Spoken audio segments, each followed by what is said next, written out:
안녕하세요. 이번 시간에는 지난 시간하고 이어서 유통에 대해서 계속 알아보도록 하겠습니다. 이번 시간에 학습할 내용은 유통 채널의 유형에 대해서 학습을 해보고요.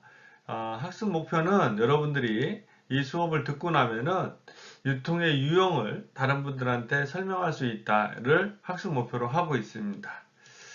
자, 학습에 대한 내용을 조금 정리해서 보면은 유통 채널이라고 하는 부분들은 제조업체가 제조한 제품 또는 서비스를 가지고 있는 기업이 어떤 경로를 통해서 제품과 서비스를 공급하느냐, 이거를 얘기하는 거를 채널의 폼, 채널의 형태, 이렇게 얘기를 한다라는 거죠.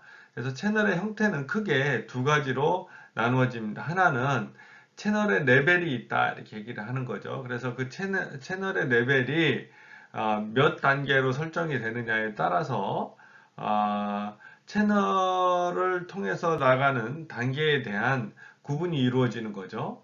그리고 두 번째는 채널의 집약도를 나타냅니다. 그래서 채널 인텐시티라고 이렇게 얘기를 하는데, 채널의 집약도는 특정한 채널이 어느 영역에 또는 어느 지역에 이렇게 집중적으로 구분이 되어 있느냐, 구성이 되어 있느냐, 이렇게 나타난다라는 거죠.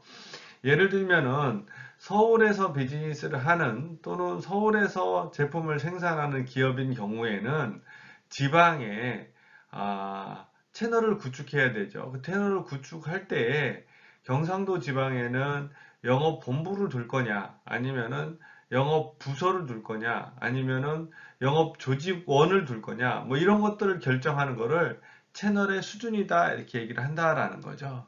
채널의 집약도 같은 경우에는 우리 제품의 특성상 전라도 지역에다가는 영업본부를 하나를 두어도 되느냐, 두 개를 둬야 되느냐, 세 개를 둬야 되느냐, 또는 대리점을 하나를 둬야 되느냐, 두 개를 둬야 되느냐, 세 개를 둬야 되느냐, 이런 부분들을 결정하는 것들을 우리가 채널의 집약도다, 이렇게 얘기를 한다라는 거죠. 그래서 채널의 형태를 결정할 때는 채널의 수준을 어떻게 가져갈 거냐, 그리고 채널의 집약도를 어떻게 볼 거냐, 이렇게 크게 두 가지로 구성을 할 수 있다라고 말씀을 드릴 수 있습니다. 그리고 두 번째로는 채널의 단계, 즉 랭스, 길이를 얘기한다라는 거죠. 그래서 생산한 제품을 소비자와의 소비 구조의 계리에 의해서 유통 채널 구조를 결정하는데, 예를 들면은 생산 구조가 소품종 대량 생산인 경우에는, 대부분 이제 소품종 대량 생산인 경우에는 하나의 품목을 가지고 전 지역을 다 커버하거나 소량의 품목을 가지고 전 지역을 다 커버하는 경우를 우리가 소품종 다량 생산이다, 이렇게 얘기를 한다라는 거죠. 두 번째로는 소비의 구조가 다품종 소량 소비인 경우에는 채널의 구조를 어떻게 가져갈 거냐, 이런 부분들을 결정한다라는 거죠.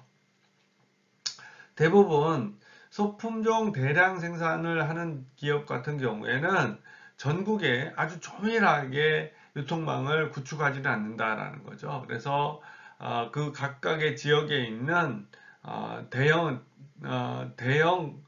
거래 상이거나 아니면 대리점 또는 거점을 통해서 물건을 유통시키기도 한다라는 거죠.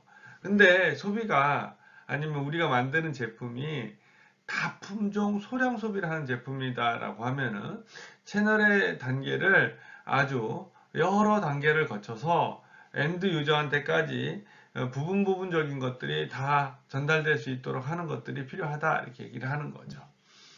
채널 길이에 대한 부분들을 얘기할 때 구색, 물량, 정보, 장소, 시간 등의 불일치가 증가한다, 이렇게 얘기를 하는데, 채널의 기능은 유통비용 및 위험이 증가하는 형태를 가지고 있다. 그래서 채널이 길어지면 길어질수록 어떤 단계를 거치게 될까요?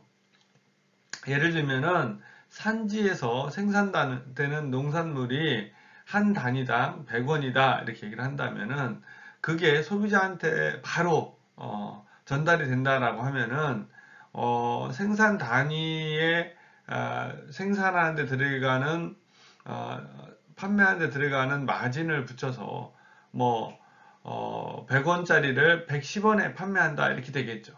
근데 그 중간에 거래 도매상이 그 제품을 구매한다라고 하면은 당연히 도매상이 보는 마진이 붙게 되고, 또 그 도매상이 구매한 거를 소매상한테 전달을 한다라고 하면은 소매상이 또 마진을 보게 되고, 소매상이 직접 엔드 유저한테 납품을 하는 게 아니라 음식점이나 아니면은 기타 식품을 가공하는 농산물을 가공하는 업체한테 또 납품을 한다라고 하면은 다시 또 마진이 붙게 돼서 채널의 길이가 증가되면은 증가될수록 유통 비용, 즉 유통 코스트가 점점 더 늘어나고, 그 전달 과정에서 제품이 변질되거나 아니면 분실되거나 아니면 제품의 품질이 하락하는 리스크를 안게 된다는 거죠. 그래서 채널이 가지고 있는 단계, 즉 길이가 길게 되면은 그러한 리스크를 가질 수도 있다, 이렇게 얘기하는 것들이 채널의 단계에 대한 얘기다라고 말씀을 드릴 수 있습니다. 세 번째는 채널의 범위 이렇게 얘기하는데, 채널의 인텐시티 이렇게 얘기를 한다라는 거죠. 그래서 채널 범위의 집약성 또는 제한 정도를 얘기하게 되는데요. 채널의 범위는, 인텐시티는 불특정 다수를 대상으로 하느냐, 특정 소수를 대상으로 하느냐, 특정 개인을 대상으로 하느냐에 따라서 전속형이 이루어질 수도 있고 선택형이 이루어질 수도 있고 개방형이 이루어질 수도 있다, 이렇게 얘기를 한다는 거죠. 전속형인 경우에는 요즘 각 기업들이 직원들의 복지를 위해서 사내 직원들만 활용할 수 있는 온라인 마켓을 운영하기도 한다라는 거죠. 그거를 폐쇄몰이다 이렇게 얘기를 한다라는 거죠. 그래서 거기에는 예를 들면은 회사의 직원들만 사용할 수 있다, 또는 선택형 같은 경우에는 직원들 플러스 회원들만 사용하게 할 수 있다, 또는 개방형 같은 경우에는 그 온라인몰을 전체한테 다 개방을 해놓고 누구나 다 들어와서 사용할 수 있게끔 하는 것들을 우리가 개방형이다 이렇게 얘기를 한다는 거죠. 이러한 부분들은 온라인 마켓뿐만이 아니라 오프라인 마켓에서도, 아니면은 제품을 유통하는 과정에서도 똑같이 특정한 회사 직원들만 대상으로 유통을 한다든지, 아니면은 특정한 지역의 사람들을 대상으로 유통을 한다든지, 아니면은 모든 사람들이 다 그 물건을 살 수 있도록 뭐 물류센터를 개방한다든지, 아니면은 공장을 개방한다든지, 이렇게 하는 것들을 우리가 개방형이다 이렇게 얘기를 할 수 있다라는 거죠. 그래서 오늘 배우신 내용을, 이번 시간에 배우신 내용을 좀 정리해 본다라고 하면은, 채널이다라고 얘기하는 것은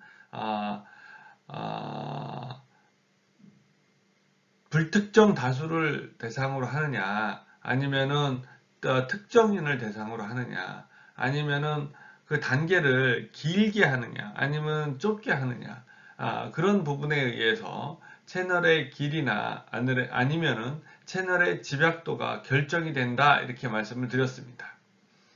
끝까지 경청해 주셔서 고맙습니다.